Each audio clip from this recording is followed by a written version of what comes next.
Hey, this is Jake with Associate PI. Today we are breaking down the CPCU 500 exam format. This is the second video of our CPCU 500 video series, second of 8 videos, and this is presented by AssociatePI.com. We're an independent company, independent of the institutes and the CPCU designation.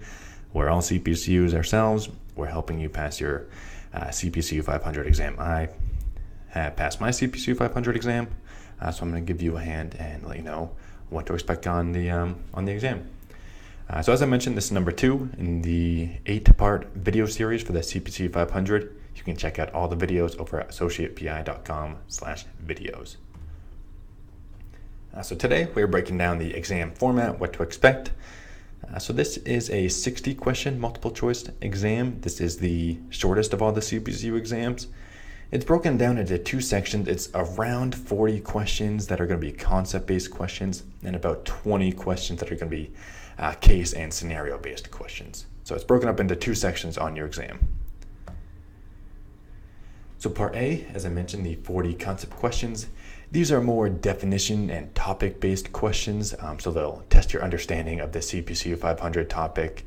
They can be a little tricky because they're multiple choice, so they're going to provide 4 answer options, and it'll oftentimes provide 2 or 3 that are partially correct and then 1 correct answer. So you really have to do a good job of looking at all the answer options, fully read the question, make sure you fully understand it, and pay attention to the minor details, because these questions can be kind of tricky, even though they are more simple since they're based on a definition or a concept. But you can see an example here. This is a question from one of our courses that we put together as a sample of what a concept question might look like. So it says, risk that presents only a possibility of loss but no gain is what type of risk? So you can see it's pretty straightforward. It's a question about risk. It's asking about what type of risk is this, so it's really a straight based on a concept, based on a definition. So this is something you might see in part A of the CPCU 500 exam. Part B, case questions of the CPCU 500 exam are going to be much more scenario-based. It's going to put you in the shoes of a risk management professional. You're going to have to make a recommendation. You're going to have to analyze a case, and you're going to have to better apply your knowledge. So you're going to have to understand a concept and apply it to a real-life scenario. So here's an example. This is a good one that you might see from part B. This again is from one of our courses, but you can see that it really puts you in the shoes of a risk management professional. It's asking what is the appropriate risk control technique to reduce this loss exposure. So it gives you a real life scenario. It's asking you to analyze the scenario, and it puts you in the shoes of a risk management professional to provide a recommendation. So here you really have to apply that knowledge from the study material where you learned about risk control techniques, and you have to apply that to this case question. So this is a sample of what you might see from part B of the CPCU 500 exam. So the question format, one thing I cannot stress enough is you cannot just simply memorize definitions and memorize the concepts and expect to pass this exam. That's why this exam is one of the most failed. It is the second most failed exam, only behind the CPCU 540 exam. And the reason is because a lot of students and a lot of employees in the insurance industry come to this exam after taking their typical high school exams, college exams, and they're just expecting to regurgitate definitions and concepts, and they're expecting it to be really straightforward.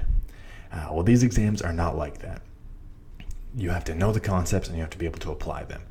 So I can't stress enough, you have to actually understand the concepts and be able to apply them in real life scenarios. You cannot just memorize the definitions and expect to pass. That's why this is one of the hardest exams, because it's usually the first exam that everybody takes and they are not prepared to take it. So what I'm stressing is you have to understand the topics, you have to know how to apply the knowledge that you've learned, and you have to know that these questions will be tricky. They're going to try to trick you and throw 2 or 3 partially correct answers out there in the multiple choice options, and you have to really analyze the question, analyze the correct answers, analyze the answer options to select the correct answer.